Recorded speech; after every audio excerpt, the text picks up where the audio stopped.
Dante's a no-holds-barred, unrelenting, never say die, just not gonna give in. If anything sort of confronts him, he's ready to go up against it. Kind of a brutal bastard. Dante's not a good guy. He's like, ah! He's a guy who kicks down the doors of hell, quite literally. Kind of a cock, basically.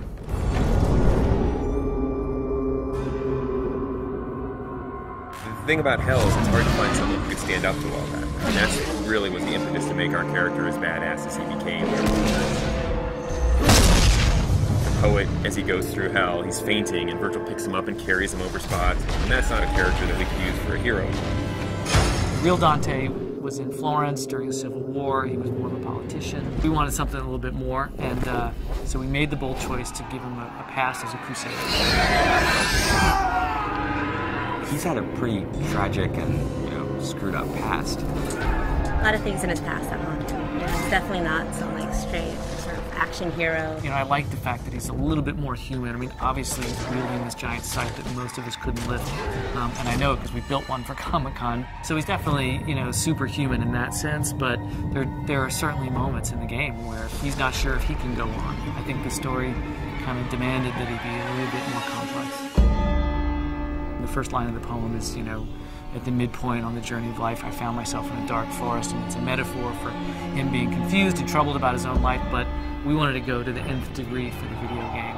And so we wanted him to basically have committed all these horrible sins. Dante is guilty of all 9 sins and then some. Definitely start to see how his family factors into it, and you might start to see some familiar faces as you're going through hell and how that sort of messes with him. He's done a lot of bad things in his life. But I think one of the important things is as you play through the game, you realize that Dante also tries to redeem himself. The tapestry on Dante's chest is basically this enormous symbol of guilt for him, summing up all the terrible deeds that he's done or all the terrible moments and memories of his life. The tapestry represents Dante's realization that he needs to suffer for his sins, the same way that people have suffered by his hand. Remembering things, he's remembering horrible things, so we wanted them to be like nightmares, and we knew that we wanted a really cool mechanism for showing those kind of flashbacks in the game. He's literally wearing the sins of his past sewn into his chest, and he's the one who's sewn them in there. We unfold his past transgressions through a series of flashbacks. Start to discover how much of a bastard Dante really was. Greed specifically is a turning point where you've discovered a lot more about Dante than maybe you even want to know about. Greed's a little more of a cerebral level. It's about puzzles. It's this very mechanized place with gears and motors, as opposed to most of hell, which is very organic. It's in a lot of ways the most hellish level. People are being tortured there in ways that you haven't seen yet. It's almost a big stone factory of torture. One of the big set pieces of Greed is the Wheel of Fortune. Everything in Greed is kind of controlled by this twisted wheel of possibilities. The Hoarder Waster are actually 2 characters in the poem. We've combined them into one. Technically are 2 people, but they've been sewn together.